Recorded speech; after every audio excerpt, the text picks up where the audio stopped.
Bonsoir à tous. Les pasteurs Doudou et Arlette sont à Rabat, au camp, et l'ancienne Marie-Laure également. Le camp qui se termine ce soir. Donc voilà pourquoi ils ne sont pas là. Amen. Alors ouvrons nos Bibles dans Jean chapitre 1.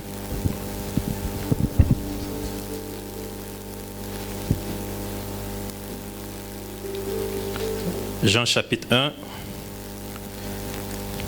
le verset 14 au verset 16.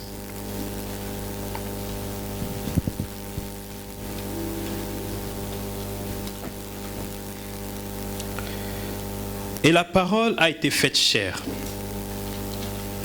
et elle a habité parmi nous, pleine de grâce et de vérité.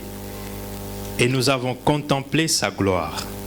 Nous avons contemplé sa gloire, une gloire comme la gloire du Fils unique venu du Père. Jean lui a rendu témoignage et s'est écrié: c'est celui dont j'ai dit, celui qui vient après moi m'a précédé, car il était avant moi. Et nous avons tous reçu de sa plénitude, et grâce pour grâce. Amen.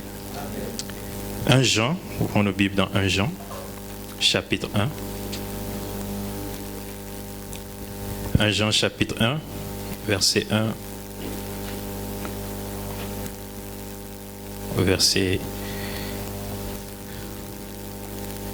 3. Ce qui était dès le commencement, ce que nous avons entendu,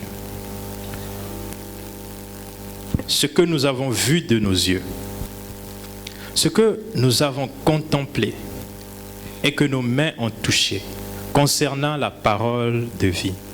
Car la vie a été manifestée, nous l'avons vue et nous lui rendons témoignage et nous vous annonçons la vie éternelle qui était auprès du Père et qui nous a été manifestée. Et il poursuit: ce que nous avons vu et entendu, nous vous l'annonçons à vous aussi, afin que vous aussi vous soyez en communion avec nous. Or, notre communion est avec le Père et avec son Fils, Jésus-Christ. Amen. Alors aujourd'hui, ce soir, j'aimerais partager sur ce thème que j'ai intitulé « Vivre la gloire de la parole de Dieu ». Amen. Dans Jean chapitre 1, verset 14, Jean dit la parole, logos, a une gloire. Il dit: nous avons contemplé cette gloire, et cette gloire, c'est comme la gloire du Fils unique venu de Dieu. Il dit la parole a une gloire. Logos a une gloire. Et cette gloire, c'est la gloire du Fils unique venu de Dieu. En fait, pour le dire dans un terme plus simple, le logos étant la parole de Dieu, c'est la Bible. Il dit la Bible a une gloire. Pour le dire dans un terme pas trop sophistiqué, plus simple, la Bible est glorieuse. Sur un plan naturel, quand on le considère, la Bible est le livre le plus glorieux qui puisse avoir existé. En termes de statistiques, si on veut le comparer avec les métriques, les mesures des hommes, en termes de chiffres, la Bible est le livre le plus glorieux. Il est le livre le plus traduit dans le plus de langues. Il est le livre le plus vendu, le plus distribué.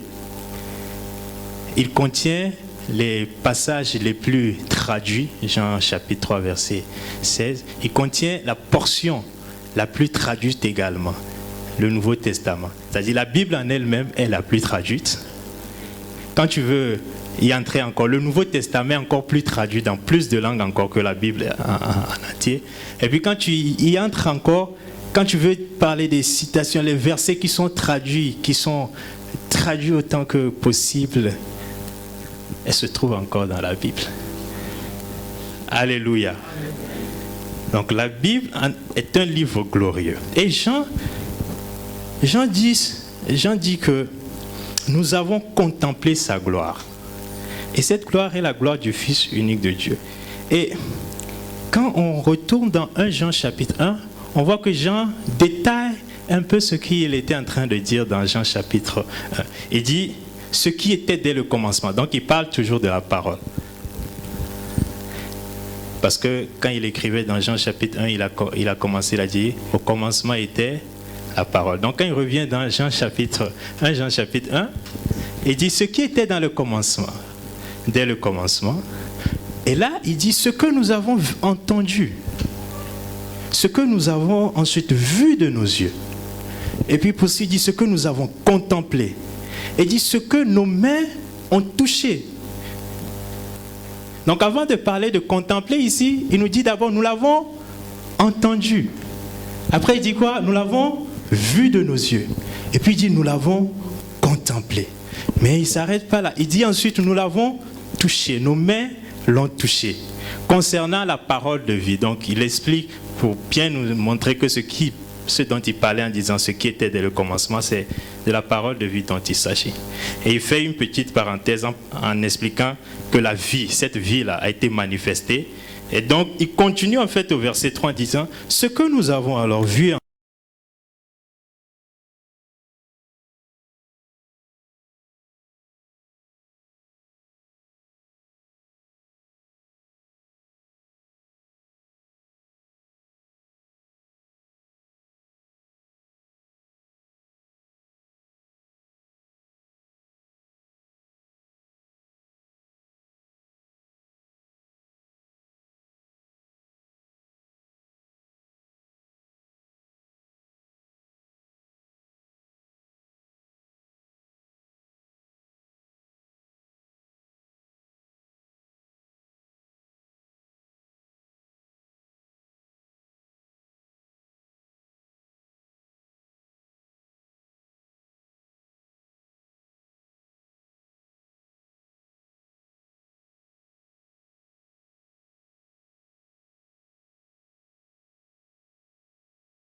écouter pour que nous puissions le retenir facilement. L'audition et la compréhension. La première étape. Deuxième, l'observation. Il dit nous l'avons vu de nos yeux. La troisième, il dit nous l'avons contemplé, la contemplation. La quatrième, il dit nous l'avons touché, l'expérimentation.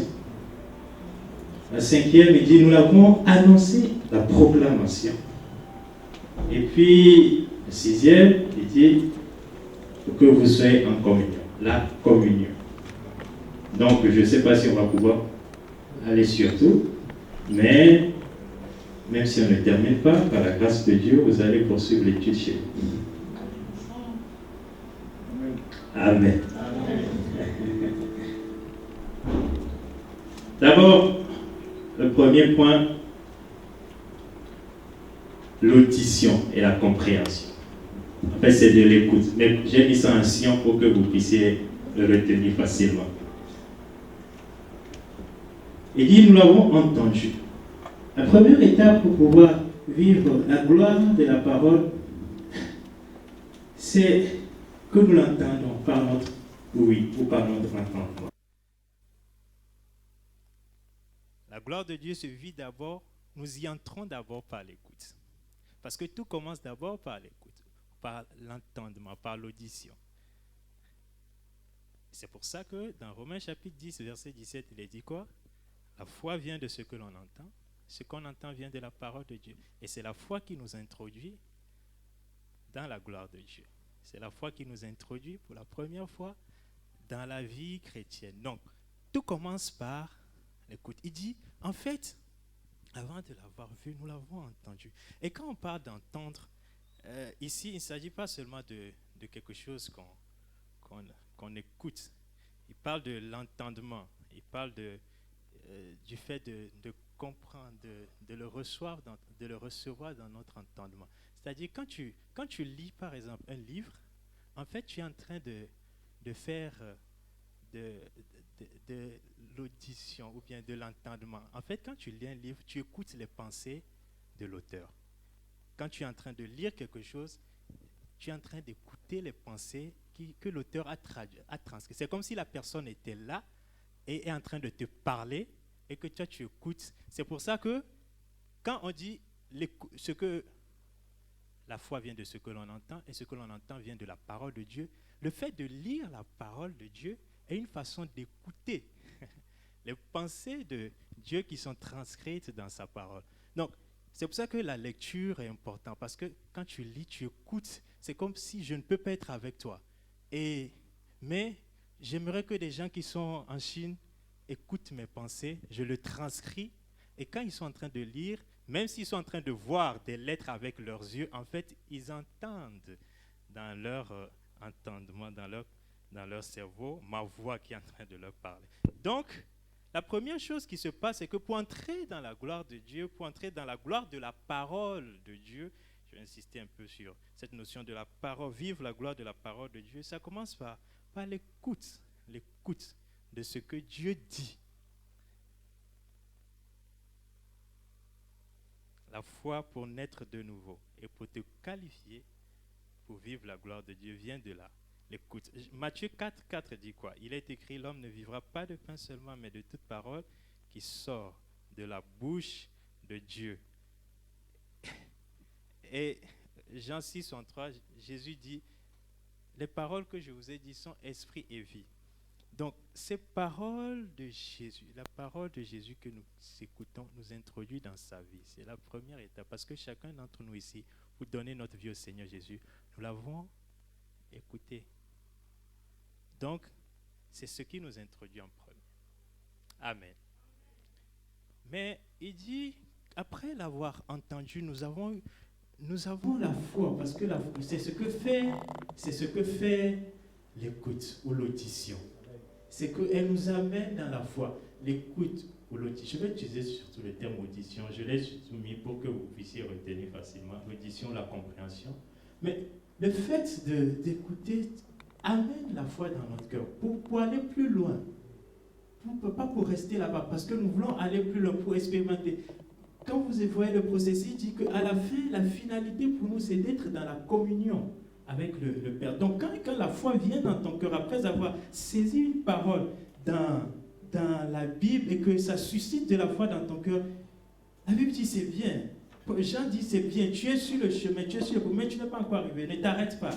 Il dit, ensuite nous avons fait quelque chose, nous avons vu de nos yeux, nous l'avons entendu, il n'était pas là, mais un jour nous l'avons nous-mêmes vu de nos yeux. L'observation. Vu de nos yeux, c'est ce thème qui est là-bas, c'est que nous l'avons regardé fixement, nous la sommes devenus familiers en l'observant, en le voyant. Donc, ce qui se passe, c'est que nous entrons dans un niveau supérieur pour vivre la gloire de Dieu. Quand nous commençons à pouvoir observer ce que nous avons entendu dans la vie des personnes qui sont autour de nous. C'est-à-dire, au début, nous n'avons peut-être pas nous-mêmes expérimenté, mais nous avons entendu des choses dans la parole et nous y croyons. Et Dieu permet que nous puissions l'observer. Dieu permet que nous puissions le voir avec nos yeux. Dieu ne commence pas d'abord par nous montrer la chose. Dieu veut que nous ayons d'abord la foi. Dans la parole de Dieu, nous voyons que Dieu parle de la guérison et puis nous y croyons. Et puis, peut-être que dans ma vie, je ne l'ai pas encore expérimenté. Mais Dieu permet que je puisse le voir dans la vie d'une personne, dans la vie de quelqu'un d'autre. Pour Jean, c'était ce qu'ils avaient entendu. Ils avaient entendu ses frères venir lui dire que nous avons rencontré un monsieur qui est différent, qui est spécial. Et puis ils ont couru, ils sont venus. Et puis quand ils l'ont vu, ce qu'ils ont entendu a provoqué une réaction. Ils sont allés plus loin, ils sont allés voir. Mais pour nous aujourd'hui, au-delà de ce Jésus, Dieu permet que nous puissions voir la gloire de sa parole dans la vie des personnes autour de nous. Amen. Alléluia. C'est-à-dire, il y a des choses que tu vois dans la parole de Dieu, que tu écoutes du moins dans la parole de Dieu, que tu as entendu, auxquelles tu crois, mais que tu ne vis pas encore, si tu es honnête avec toi-même. Mais Dieu permet qu'autour de toi, il y a un aîné. Il y a quelqu'un qui allait plus loin dans l'expérience de la parole que tu as et qui a réussi à toucher Dieu et qui a réussi à le manifester de telle sorte que tu le vois dans sa vie. Et tu peux dire, je sais que c'est vrai, peut-être que je ne la vis pas encore, mais je sais que c'est vrai parce que je la vois. Il y a des choses que je crois dans la parole de Dieu, je sais que c'est vrai, mais je ne l'ai pas encore vu. Mais je le vois dans la vie de mon papa, pasteur. Et Dieu permet cela parce que il veut nous amener plus loin. Alléluia. Il veut te montrer que c'est possible. Il y a des choses auxquelles tu crois dans la parole de Dieu. Tu ne le vis pas encore. Mais observe-tu, y a-t-il un contemporain qui le vit? Y a-t-il eu, même si ce n'est pas un contemporain, quelqu'un qui l'a vécu? Déjà, Jésus est le premier modèle. L'as-tu vu le vivre? Ça suffit. Mais pour nous aider un peu, Dieu permet qu'il y ait des gens dans notre contemporain, dans notre être actuel, dans notre génération qui le vit et qui peut devenir comme la transcription, l'expression de ce que tu as cru. Alléluia. De Pierre 1,16 dit, ce n'est pas en effet en suivant des fables habilement conçues, de Pierre 1,16, que nous avons fait connaître la puissance et l'avènement de notre Seigneur Jésus. Mais c'est comme ayant vu sa majesté de nos propres yeux. Pierre dit, nous avons vu des choses de nos propres yeux. Mais voir dans la vie de quelqu'un, c'est bien, n'est-ce pas? Mais ce n'est pas encore la fin. Je vais nous amener encore plus loin. Quand je suis tombé sur ce passage que je méditais, il y a quelque chose qui m'avait, un moment donné, attiré mon attention. Et puis je méditais sur ça pendant plusieurs jours. Puis le Saint-Esprit éclairé.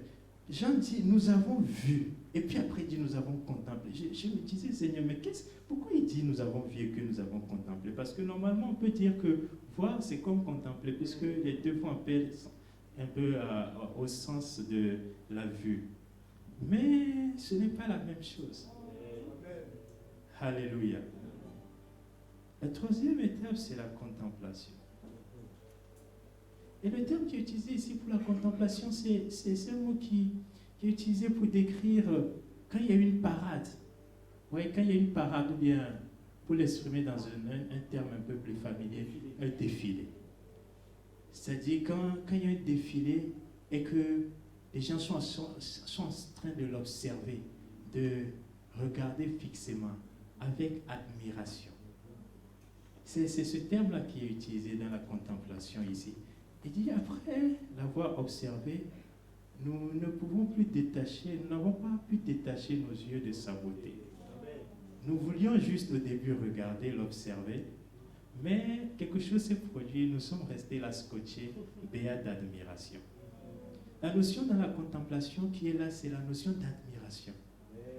C'est-à-dire, à un moment donné, ce que tu observes est beau, mais ça suscite plus que de l'intérêt, ça suscite de l'admiration.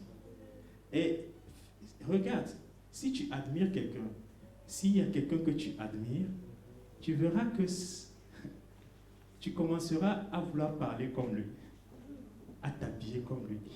Il y a des gens qui admirent peut-être c'est des instrumentistes ou bien des musiciens. Tu vas voir qu'ils veulent jouer comme lui. Ou bien les prédicateurs qui admirent un prédicateur, qui suit beaucoup sa prédication. Tu vas voir qu'ils veulent prêcher en faisant des mimiques comme lui. Tu vas voir que celui que tu admires, tu vas commencer à vouloir l'imiter. Parce que l'admiration, la contemplation provoque l'imitation. Et amène la transformation. C'est-à-dire, quand tu arrives au niveau où tu imites quelqu'un, quand tu admires quelqu'un beaucoup, tu veux, même si tu ne le veux pas, inconsciemment, le fait d'être resté longtemps à entendre cette personne parler, ou bien cette personne voir ou jouer ce film, ou bien faire ces choses, tu vas voir qu'il y a des réactions naturelles qui sortent de toi, qui sont ce que la personne fait. Alléluia. C'est pour ça, fais attention à celui que tu admires. Si tu admires des stars bizarres, à un moment donné, tu vas être en assemblée sainte, et puis des choses bizarres vont sortir. Fais attention à celui que tu admires. Fais attention à qui tu contemples. Mais Jean dit, nous l'avons contemplé. Et nous avons contemplé sa gloire.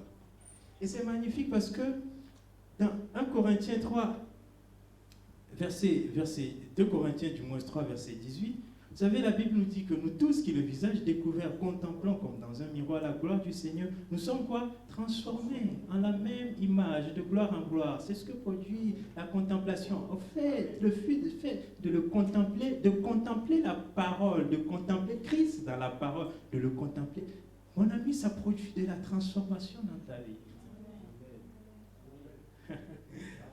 Mais souvent, c'est intérieur.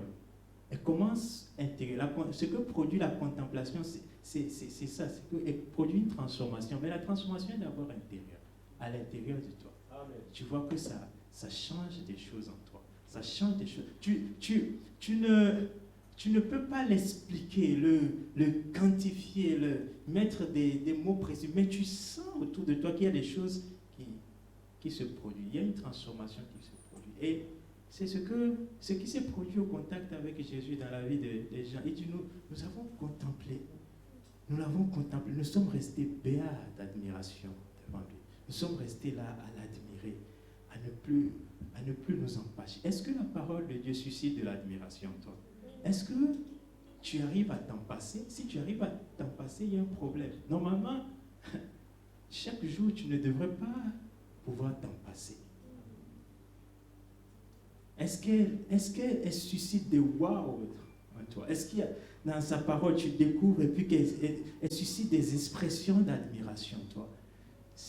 Quand la gloire de la parole va se manifester au travers de ta vie, tu veux la vivre pleinement, c'est ce niveau-là où tu restes focalisé. Mais la contemplation, c'est que tu passes du temps, en fait. Tu passes plus de temps que la simple observation. C'est l'autre élément qu'il y a dans. Parce que tu es, comme je l'ai dit, nous étions venus juste pour observer, pour regarder le défilé, pour regarder la parade. Mais les beaux habits des soldats nous ont fait que nous sommes restés là-bas. Les belles, comment on dit, leur marche militaire, toutes ces choses, nous ont fait rester là-bas. Et nous sommes restés là-bas. Nous étions juste venus faire 5 minutes. Mais nous nous sommes retrouvés à passer 2 heures là-bas. Parce que le spectacle était magnifique. C'est ce qui doit se produire pour nous avec la parole de Dieu. Amen. Avoir cette aspiration que Seigneur, je veux te contempler dans ta parole. Je veux te contempler. Je veux contempler cette gloire. Je veux garder mon cœur fixé sur toi. Parce que plus tu passes du temps dans la parole, plus c'est produit des choses en toi. Amen. Je te garantis. La méditation, la lecture, l'étude, toutes les formes que tu utilises pour rester focalisé sur la parole de Dieu, elles produisent des choses en toi. Passe plus de temps dans la parole. Amen. Alléluia. Amen. 4e point, il dit l'expérimentation ou le toucher. Il dit ce que nous avons touché, ce que nos mains ont touché, c'est-à-dire ce que nous avons tâté, ce que nous avons senti avec les doigts. Nous n'avons pas seulement entendu, nous n'avons pas seulement vu, nous n'avons pas seulement contemplé, mais nous l'avons touché, nous l'avons senti, nous l'avons expérimenté. Si tu restes fidèle dans l'écoute, dans l'observation, dans la contemplation, tu finiras par l'expérimenter toi-même.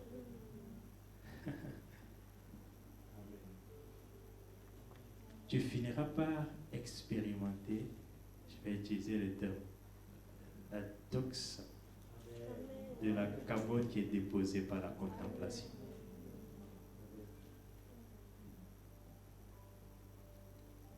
Mais regardez, entendre, voir et contempler peuvent se faire de loin. Mais toucher implique que tu es prêt. Quand nous le touchons, l'expérience devient personnelle. Quand nous le touchons, quelque chose se produit sur nous. Je disais tout à l'heure que la contemplation amène une transformation à l'intérieur, mais l'expérimentation amène un rayonnement sur nous. Celui qui a touché Dieu, cette personne le sait. Et Dieu aussi le sait. Comme la femme qui avait la perte de sang. Amen. Dieu soit loué, nous avons juste écouté ça le dimanche passé, dans Marc chapitre 5, verset 30. Jésus connut aussitôt en lui-même qu'une force était sortie de lui, et se retournant au milieu de la foule, il dit, qui a touché mes vêtements? Qui m'a touché? Quand tu touches la parole de Dieu, elle te touche aussi. Ce qui est différent entre le toucher, les trois premiers, c'est que pour toucher, il faut que tu sois prêt. Et quand tu touches, il te touche. C'est-à-dire quoi? Le contact est bidirectionnel. Amen. Il est bijectif pour les mathématiciens. Cela va dans les deux sens. C'est-à-dire, tu peux écouter quelqu'un sans qu'il ne sache que tu l'écoutes. Si tu as écrit un livre, tu l'as vendu, quelqu'un au Madagascar peut être en train d'écouter tes pensées, mais tu n'es pas au courant. N'est-ce pas? Quand tu vois quelqu'un, tu peux le voir sans qu'il ne te voie. Tu peux contempler quelqu'un sans qu'il ne te contemple. Mais tu ne peux pas toucher quelqu'un sans que lui ne te touche. Parce que quand tu le touches, il y a un contact. Quand tu touches, c'est le niveau où nous voulons aller, où nous expérimentions cela, la parole de Dieu. Où ce que nous avons observé devient pour nous maintenant notre expérience, parce que nous l'avons touché maintenant. Avant, nous l'observions dans la vie. Je le vois dans la vie de mon frère, je le vois dans la vie de mon pasteur, je le vois dans la vie de cette personne qui m'a peut-être amené au Seigneur. Et j'ai persévéré. À force de le voir dans sa vie, j'ai continué à m'y attacher, à plonger mes regards sur. Et puis, à un moment donné, je suis arrivé à le toucher moi aussi. Elle est devenue personnelle pour moi. La guérison n'est plus quelque chose de théorique, mais la guérison est devenue personnelle pour moi. La provision de Dieu n'est plus quelque chose que je lis comme un témoignage des autres, mais elle est devenue personnelle pour moi. La sagesse de Dieu n'est plus quelque chose que je lis et je vois chez Salomon, mais elle est devenue mon expérience personnelle. La justice de Dieu que je lis et que je crois, en qui je crois, n'est plus quelque chose de lointain, mais elle est devenue mon expérience personnelle. Le Saint-Esprit dont j'entends parler dans la parole n'est plus quelque chose, n'est plus quelqu'un de lointain, mais elle est devenue proche, que je touche. Et quand je dis, Dieu m'a dit, quand je dis le Saint-Esprit m'a dit, je sais ce dont je parle, parce que je l'ai touché. C'est différent que quand je dis, je l'ai lu dans la parole. Quoique lire dans la parole soit très puissant. Alléluia. Donc, j'ai dit, nous sommes arrivés à un point où nous l'avons touché. Oh, que mes mains puissent le toucher à chaque fois. Que chaque réalité que je découvre dans sa parole, que je puisse arriver à le toucher. Que chaque vérité dans sa parole que je découvre, que après y avoir cru, que je ne m'arrête pas simplement à la foi, mais que cette foi m'amène à l'expérience personnelle de la vérité que je découvre. Est-ce la prospérité? C'est vrai, mais j'aimerais y entrer par mon expérience personnelle. Est-ce la santé? C'est vrai, j'aimerais y entrer dans mon expérience personnelle. Quelle est la vérité que tu as entendue dans la parole? Quelle est la vérité que tu as compris dans la parole et que tu as commencé à observer, contempler? Dis, Seigneur, je veux la toucher, afin qu'elle soit mon expérience personnelle, afin qu'elle soit mon témoignage personnel, afin qu'elle soit ma réalité personnelle, que cette vérité devienne ma réalité personnelle. J'ai lu que tu guéris, j'ai lu que tu libères de telle ou telle addiction. J'ai lu, mais j'aimerais que ce soit ma vérité. Que ce soit ma vérité présente, que ce soit ma vérité à moi, que ce soit ma réalité. Je sais, j'y crois, mais Seigneur, j'avoue que jusqu'à présent, je n'arrive pas à y entrer moi-même. Je vois des aînés y entrer, mais je n'arrive pas à y entrer moi-même. J'y crois parce que c'est écrit. J'y crois parce que tu l'as déclaré. J'y crois parce que je le vois, même dans la vie des personnes. qui je sais qu'il marche avec toi. J'y crois parce que je vois en moi des choses qui bougent, je vois en moi. Mais, Seigneur, je ne le touche pas encore. Oh, amène-moi dans le toucher et dis ce que nos mains ont touché. Est-ce que ta main le touche? Est-ce que ta main le touche dans tout ce que tu connais sur Dieu? Dans tout ce que tu connais sur Dieu, sa paix. Est-ce que ta main arrive à le toucher dans sa paix qui surpasse toute intelligence? C'est une vérité de la parole. Est-ce que ta main le touche dans sa paix qui fait que les circonstances, tout peut être en train de chambouler, mais tu es serein, tu es calme, parce que tu dis c'est dans le calme et la tranquillité que se trouve la force. Est-ce que tout est en train de partir en avril, mais malgré tout, tu restes joyeux parce que tu dis, la joie du Saint-Esprit est ma force. Cette vérité devient ta réalité. Est-ce que tu sais que Dieu console? Tu as entendu, tu as lu que Dieu console. Dieu, le Saint-Esprit est le consolateur. Mais tu l'as lu jusqu'au jour où tu perds un être cher. Est-ce que tu peux toucher sa consolation qui vient, entre dans ton cœur et fait une œuvre magnifique. C'est comme si cette douleur qui est en train de brûler, il touche cela.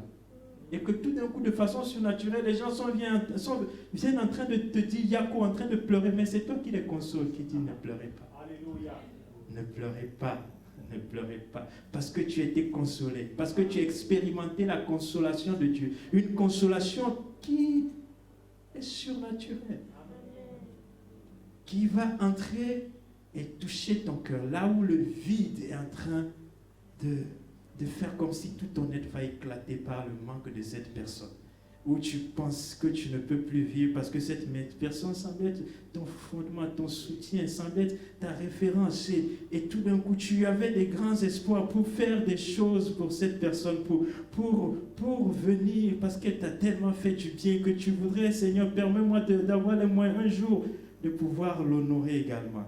Et puis tu la perds avant que tu n'aies l'occasion, et que tu es en détresse, non seulement parce que tu as perdu cette personne et qu'elle te manque, mais parce que tu n'auras plus peut-être jamais l'occasion de lui faire le bien en retour, et que tu es doublement triste et que le Saint-Esprit vient en toi et te touche et il te console, et que tu expérimentes la consolation auquel tu crois et qui devient ta réalité.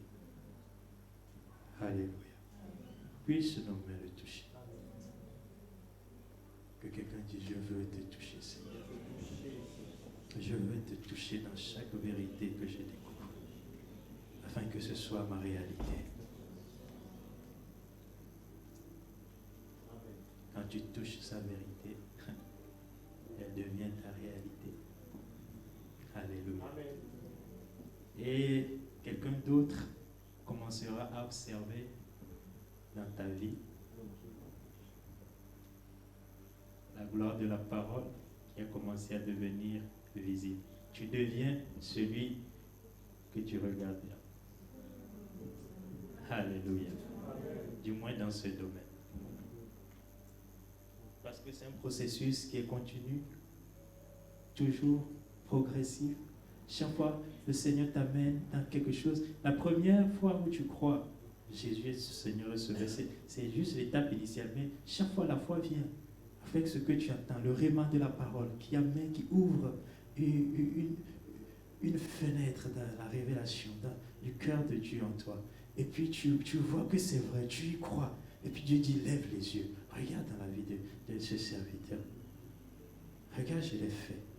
Et puis tu regardes, et puis tu commences à le contempler, puis à un moment donné, ça devient ta vérité. Mais Dieu ne veut pas que tu t'arrêtes là. Après l'avoir touché, il dit, nous vous l'annonçons. Parce que si tu ne peux pas toucher Dieu, rester la bouche fermée.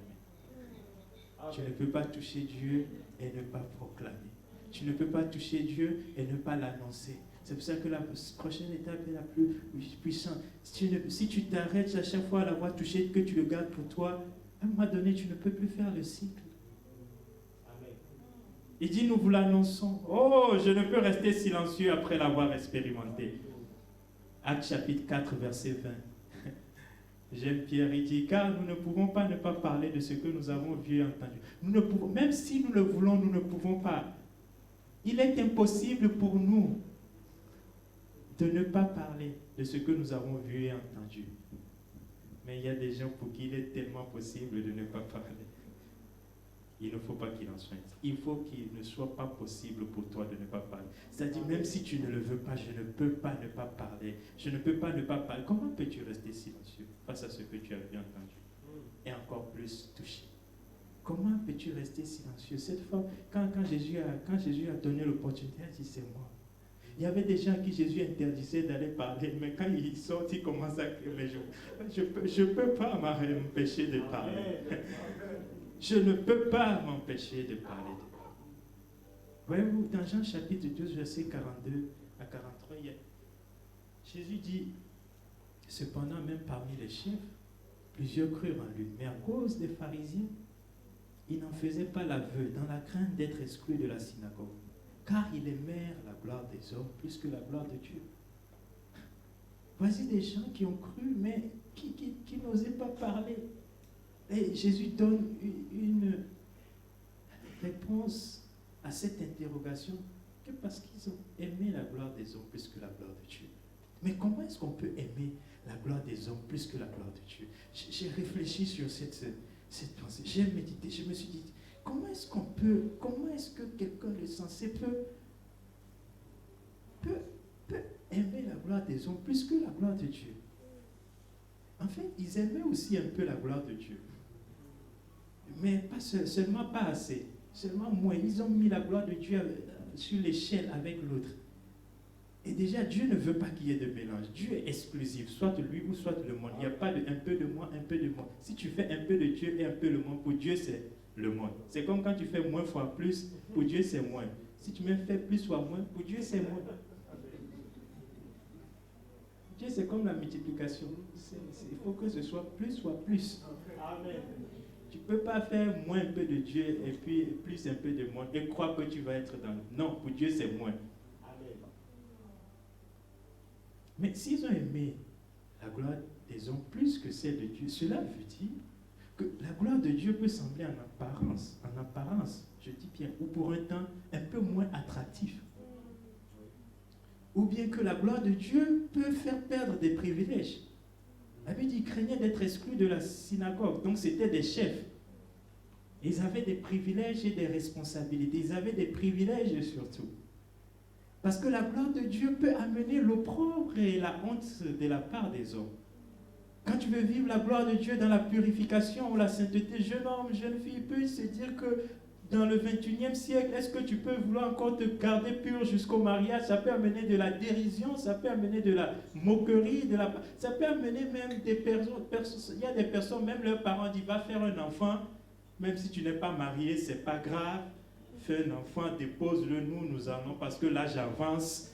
Je veux des petits-enfants avant que je ne me fasse un enfant. Même si tu n'es pas marié, après continue tes études, travail, etc. Et quand tu dis non, je veux, à cause de... Tu peux devenir sujet de moquerie. Quand tu dis jeune homme, je veux être vierge jusqu'au mariage, ça peut être un sujet de moquerie, surtout pour un jeune homme, parce que dans la société, on tolère encore pour une jeune fille, quoique maintenant même c'est devenu compliqué. Mais on tolère encore. Mais si un jeune homme, on dit, tu vois, ça va pas la tête. Et vouloir témoigner de la gloire de la parole peut être un sujet de moquerie. Vouloir déclarer ce qu'on a expérimenté peut provoquer la moquerie. Mais est-ce que je sais faire fi de ce que pensent les hommes pour m'attacher à la parole de Dieu? Ou bien est-ce qu'un privilège social, un privilège familial, ou un privilège professionnel, ou un privilège ecclésiastique ou religieux dans leur cas, fait que je choisis de ne pas déclarer mon choix pour Christ? Ils ont aimé la gloire des hommes plus que la gloire de Dieu. Y a-t-il un domaine dans ta vie où tu aimes l'approbation, la gloire des hommes plus que la gloire gloire de Dieu qui fait que tu ne te compromets pas vraiment, mais tu fais seulement que te taire. Je ne me déclare pas, mais je me tais.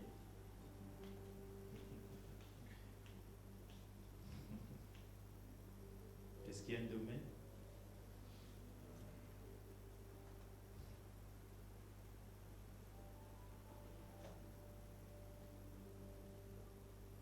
La gloire de Dieu, si elle peut amener l'opprobre, ça veut dire qu'à un certain moment, elle peut sembler ne pas être très brillante, très éclatante au début.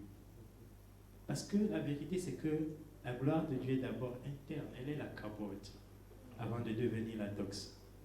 Elle est toujours la capote. Parce que Dieu fait les choses dans l'ordre. Dieu n'est jamais dans le désordre. Parce que l'intérieur prévaut d'abord sur l'extérieur. Donc Dieu commence toujours par l'intérieur. Ce qui fait qu'il est d'abord invisible parfois. Donc, si des hommes, en méditant alors ce passage, j'ai compris que c'est que parfois, la gloire de Dieu n'est pas ce que nous pensons qu'elle est. Elle n'a pas l'éclat que nous pensons qu'elle devait avoir. Elle a la forme d'un enfant né dans une bergerie. Elle a la forme d'un jeune homme charpentier. Elle n'a pas la forme de grand guerrier costaud, roi. Non, elle a la forme d'un jeune berger derrière ses troupeaux qui a fait confiance à Dieu. Amen. Elle n'a pas la forme que nous pensons. C'est pour ça que des hommes peuvent choisir la gloire des hommes au lieu de la gloire de Dieu. Et il y a ce risque-là si nous jugeons simplement par ce que nous voyons.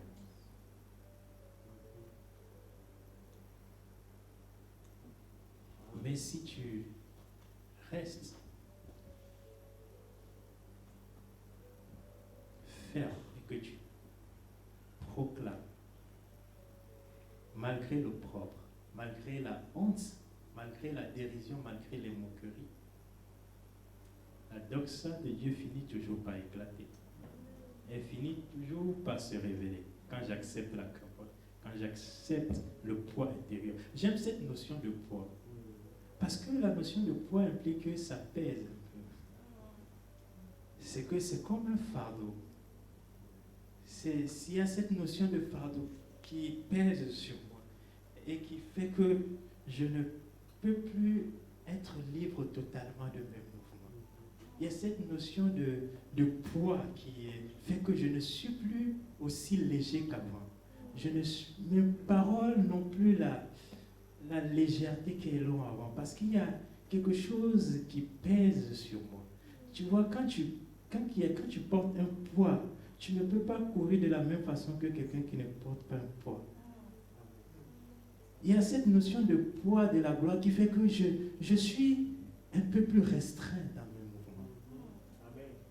Je suis un peu plus tenu, un peu plus... Il ne s'agit pas de devenir introverti, non, ce n'est pas de ça que nous parlons. Pas mal me comprendre. Il ne s'agit pas des gens, je ris beaucoup parce que la gloire de Dieu est là maintenant, je ne souris plus. Je suis quelqu'un de très, alléluia. Il y avait, quand on était étudiant, un terme qu'on utilisait, les TTS, les très très spirituels. Dans les années 2002-2005, c'était un terme très très populaire parmi les jeunes au Maroc. Je ne sais plus s'ils utilisent beaucoup ça maintenant. Voilà, TTS. Quand il y a des gens autour de nous, quand tu les vois, un jour j'ai porté un jean où c'était un peu déchiré. C'est un frère m'a vu. Hé! Je porte ce jean délavé. J'ai dit oui, pas de problème. Anyway. Donc, c'est pas de ça que je parle. C'est pas du pharisianisme ou du légalisme. Non. Non, je parle de la contenance. Je parle de quelque chose qui pèse sur toi, où tu oui, tu ne rigoles plus à certaines blagues, parce qu'elles sont trop légères. Tu ne fais d'ailleurs plus certaines blagues parce qu'elles sont trop légères. Tu n'utilises plus certains mots parce qu'elles sont trop bizarres, trop vulgaires. Parce que la gloire pèse. Il y a un poids. Le poids implique qu'il y a de la restriction.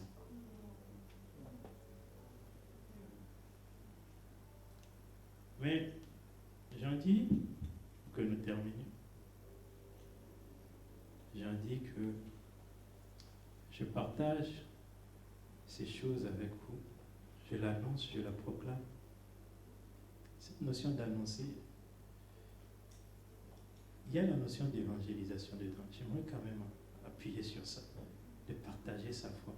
Il y a la notion d'évangélisation, la notion d'annoncer ce que Dieu a fait pour toi. Il y a des gens qui disent qu'ils ne savent pas comment évangéliser ou bien comment parler de Jésus. En fait, c'est simple. C'est de dire simplement ce que Christ a fait dans ta vie. Amen. Tu n'es pas obligé de connaître Lévitique ni Ézéchiel. Je parle des passages que nous sautons parfois. Non, tu n'es pas obligé de maîtriser tout. Mais tu es obligé de savoir qu'avant, j'étais ceci. J'ai cru. Et voici, maintenant je suis ceci. Et puis la personne te demandait, mais Jésus est fils de Dieu, est-ce que Dieu peut avoir vie? Je dis, tout ça, en vérité, moi-même, je peux te dire que je ne comprends pas très bien. Mais ce que je peux t'assurer, c'est que j'ai cru. Et ensuite, j'ai vu dans ma vie. Si la personne te connaît, tu peux lui dire, tu sais avant comment j'étais. Voici ce que Christ a fait dans ma vie. Mais, parce qu'il a fait dans ma vie, puisqu'il avait dit qu'il peut faire ça, alors je crois qu'il est fils de Dieu. Même si je ne comprends pas qu'est-ce que ça veut dire la Trinité. Bon, toi maintenant explique-moi chez vous votre Trinité, là ça veut dire quoi? Je ne comprends pas tout ce que ça veut dire. Mais ce que je sais, voici ce qu'il a fait dans ma vie. C'est ce qu'a dit le jeune homme aveugle. Il dit vraiment, moi je peux vous assurer, ça fait des années que je suis aveugle. Mais tout ce que je sais, c'est qu'avant j'étais aveugle. Maintenant, je vois. Vraiment, avant, voici ce que j'étais. Et puis maintenant, voici ce que je suis. Est-ce qu'il y a des faux pasteurs? Est-ce qu'il y a des faux doctrines? Peut-être. Mais moi, ce que je peux te dire, c'est qu'il y a un vrai Dieu qui fait qu'avant, c'est ce que j'étais. Voici ce que je suis devenu. Amen. Nous qui venons des familles à antécédents de fétichisme, de sorciers, d'autres choses, il est facile de nous dire avant, c'est ce que nous étions. Maintenant, c'est ce que nous sommes devenus. Il n'y a personne qui peut venir me dire que la Bible n'est pas vraie. Non, avant même que je puisse étudier la parole de Dieu, comprendre que la Bible est authentique, avec les manuscrits qui ont été découverts, qui ont confirmé que la Bible est totalement authentique, parce que je te garantis que la Bible est totalement authentique. N'écoute pas les gens qui disent qu'il y a des transformations, c'est pas vrai. Même si tu ne comprends pas et tu ne sais pas exactement. Mais scientifiquement, il y a eu les manuscrits qui ont été découverts lors des fouilles archéologiques, qui ont confirmé tout ce qui est écrit. Donc l'authenticité de la Bible est totalement authentique. Mais avant même que je ne sache toutes ces parties scientifiques et appuyées, moi, une seule chose que je sais, c'est que voici ce que nous étions dans ma famille. Voici ce que ma mère était. Voici les idoles qu'elle adorait. Voici ce que nous faisions à la maison. Jusqu'au jour, un dimanche, je me souviens bien, où elle est rentrée à la maison avec un foulard sur la tête et deux messieurs en costume. J'ai couru, j'ai appelé mon grand-père, j'ai dit, il y a quelque chose qui se passe. Puis elle est allée ouvrir cette porte, cette chambre qui était dans notre cour, qui contenait les idoles et les fétiches, et qu'elle les a sortis, qu'elle est allée les brûler. Et puis, elle est revenue, parce que je connais ma mère. Donc, quand j'ai vu Moi, j'allais à l'église avant, mais je n'étais pas chrétien. Je n'avais pas donné ma vie. On faisait le cours à côté. Mais on allait quand même à l'église. Mais quand j'ai vu, le jour où on est venu me demander, Jésus est Seigneur, est-ce que tu veux le recevoir? J'ai dit, oh, je veux le recevoir. Je veux le recevoir. J'ai vu ce qu'il a fait dans ma vie. Donc, quand que personne ne vienne te dire que Jésus n'est pas vrai. Parce qu'il est vrai. Et tu as au moins une expérience de lui qui t'atteste qu'il est vrai. C'est l'assurance de tes péchés qui sont pardonnés peut-être. C'est l'assurance d'une conscience tranquille. C'est une guérison que tu as expérimentée. Mais il y a une expérience dans ta vie personnelle qui te dit que sa vérité est vraie. Peut-être tu n'es pas baptisé du Saint-Esprit. Beaucoup de choses que tu ne sais pas. Mais ne reste pas silencieux par rapport à cette seule expérience. C'est peut-être la réalisation de l'amour profond. Il y a des gens, c'est ça, l'amour profond. C'est-à-dire l'amour de Dieu. Ils ont réalisé ça tellement que ça les a bouleversés. C'est peut-être ça.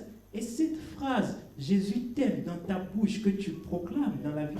Moi, tout ce que je sais, c'est que Jésus m'aime. Et tu ne le dis pas par doctrine, tu le dis par révélation, parce que c'est une expérience.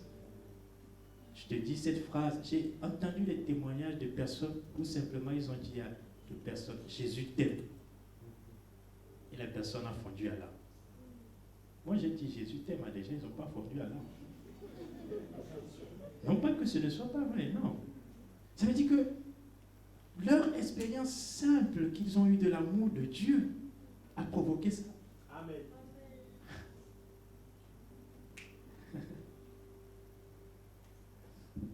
Donc ne reste pas silencieux. Proclame. Est-ce que c'est dans ta famille? Proclame. J'aime ce que Pierre dit. Il dit, nous ne nous tairons pas si on nous demande raison de l'espérance en laquelle nous avons cru. Oh non, certainement nous ne nous tairons pas, car il n'est pas possible que nous puissions nous taire. Il n'est pas possible que nous puissions nous taire. C'est pour ça, ne garde pas tes témoignages pour toi. Amen. Ne garde pas tes témoignages pour toi. Même si on ne le lit pas, les dimanches, ça reste ancré dans les livres des souvenirs, où des gens les liront un jour et ils seront bénis. Tu seras quelqu'un qu'ils observeront comme ayant expérimenté une vérité du Seigneur. Le dernier élément, c'est la communion.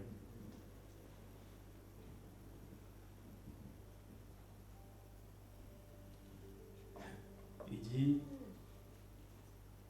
en fait, tout ça, ce que nous avons vu, ce que nous avons entendu, nous vous l'annonçons, nous le proclamons, nous ne restons pas silencieux. Pour un seul but, en fait, pour que vous soyez en communion ferme avec nous, parce que nous sommes en communion avec le Père et avec son Fils Jésus-Christ. L'objectif, la finalité de la gloire de Dieu, c'est de nous faire entrer dans une plus grande communion collective en tant que corps, mais surtout de nous amener dans une plus grande communion avec le Père et le Fils par le Saint-Esprit.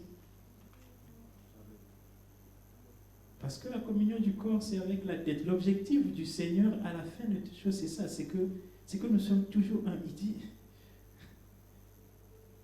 dans Jean chapitre 17, verset 22, il dit, je leur ai donné ma gloire que tu m'as donnée, afin qu'ils soient un, comme nous sommes un. Vous savez que dans Ésaïe, il est écrit que je suis l'Éternel, c'est là mon nom, et je ne donnerai pas ma gloire à un autre, ni mon honneur aux idoles.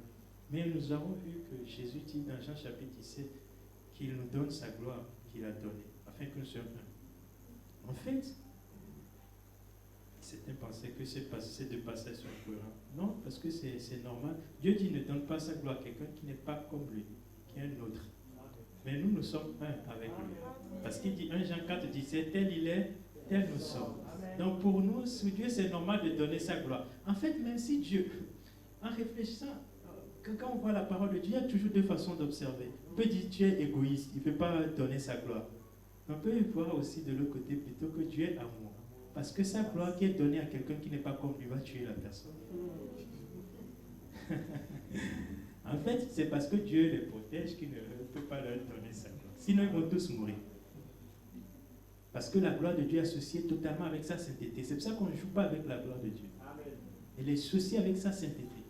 Sa sainteté. Vous connaissez l'histoire, si vous ne connaissez pas, lisez-le dans 1 Samuel 5. Vous savez qu'on a pris l'arche d'Israël et qu'on l'a transportée dans le temple de Dagon.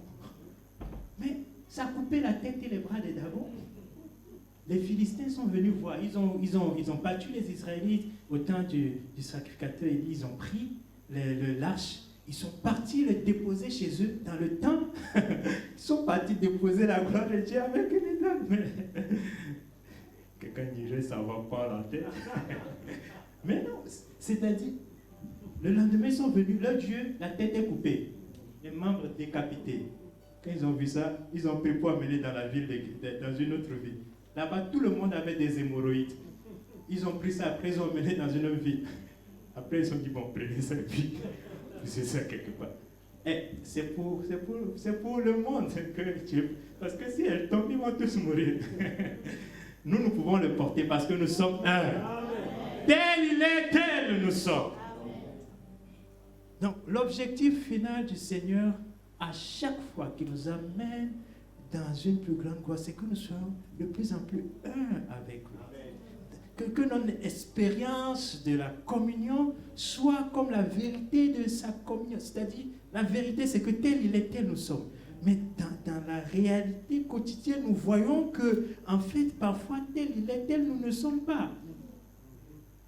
Mais il veut que ce qui est écrit, ce qui est notre vérité, devienne notre expérience. Pour que tel il est vraiment aussi, nous le soyons dans tous les domaines. Alléluia. Amen. Donc, en le proclamant, Jean dit que nous voulons vous amener là-bas. Pour que vous aussi, vous arriviez au même niveau de la vérité que nous avons expérimentée. Pour que nous soyons un. Parce que si nous sommes un, nous qui l'avons expérimenté, nous serons un comme ils sont, que nous serons un avec eux. Pour que nous entrions dans une plus grande communion avec le Saint-Esprit. Le Saint-Esprit qui habite en nous, qui assure la communion. Donc la finalité de tout ça, la finalité de la gloire de la parole de Dieu, vivre la gloire de la parole de Dieu, c'est nous introduire dans une plus grande communion avec le Saint-Esprit. Une communion plus profonde. Et vous savez, si le toucher ou l'expérimentation nous fait entrer au contact avec le Seigneur, ce n'est pas simplement un contact que le Seigneur cherche. Il y a des gens qui n'ont que des contacts ponctuels avec le Seigneur. À l'église, il y a des contacts ponctuels. Tu sens que tu as touché Dieu et tu l'as expérimenté. Mais Dieu ne veut pas juste des contacts. Dieu veut une communion. Une communion, c'est quoi? C'est un toucher constant, prolongé. Une fusion. Plus qu'un toucher, c'est une union. C'est-à-dire, il ne suffit pas de temps en temps de toucher sa main. Il veut que nous ayons sa main dans sa main. Lui en nous, nous en lui. Le toucher est bien parce qu'il nous fait réaliser sa vérité dans notre expérience. Mais nous ne devons pas nous arrêter là. Et une des clés, c'est le témoignage de ça. Il dit pour aller plus loin, pour aller à la communion, le passage souvent, ce n'est pas le témoignage. C'est parce que nous proclamons. Nous proclamons ce que nous avons. Nous proclamons ce que nous avons expérimenté. Alors, il y a quelque chose qui se produit. C'est que je deviens comme lui. À ce niveau. C'est pour ça que parfois, à des niveaux de communion, des gens parlent. C'est comme si c'est Dieu qui parle. Amen. Ou des gens proclament des choses et font des décrets. C'est comme si c'est Dieu qui décrète. Alléluia. Vivre la gloire de la parole de Dieu, l'écoute ou l'audition qui amène la compréhension de cette vérité, qui suscite la foi. Mais ensuite, ne restons pas là. Dieu permet que nous l'observions, soit dans la parole, dans la vie d'autres personnes, la vérité que nous avons, auquel nous avons cru. Dieu montre, soit dans la vie de Jésus, soit des personnages bibliques, mais encore au-delà, des personnages aussi contemporains. Et puis Dieu permet que nous puissions aller plus loin. Qu'après l'avoir observé, que nous ne détachions pas nos regards pour aller vers autre chose. Mais que nous gardions nos regards fixés sur cette parole, sur cette vérité, que nous la ruminions, qu'elle soit constamment devant nos yeux, parce qu'elle va nous amener tôt ou tard dans notre expérience personnelle. Et quand nous expérimentions, que nous ne restions pas silencieux, mais que nous la proclamions, que nous proclamions sa vérité, pour que nous puissions entrer dans une plus grande communion et faire le cycle à chaque fois, une plus grande communion. Parce que la finalité, c'est que tel il est, tel nous sommes, cette vérité soit notre réalité. Tel il est, tel nous sommes. Et Dieu nous donne sa gloire, parce que nous sommes comme lui. Nous sommes comme lui. Il veut que sa gloire soit manifestée dans nos vies. Il veut que la gloire de sa parole soit manifestée dans nos vies. Que nous pouvons aussi dire un jour ce que nous avons vu, ce que nous avons entendu, ce que nous avons vu, ce que nous avons contemplé, ce que nos mains ont touché concernant la parole de vie. Nous vous l'annonçons, afin que, oh bien-aimés, vous soyez en communion avec nous. Oh, notre communion avec le Père et son Fils. Si vous êtes donc en communion avec nous et que nous sommes en communion avec eux, alors, par transitivité, vous êtes en communion avec eux. Vous êtes en communion avec le Père, le Fils. Et cela est possible par le Saint-Esprit, c'est lui qui met la communion.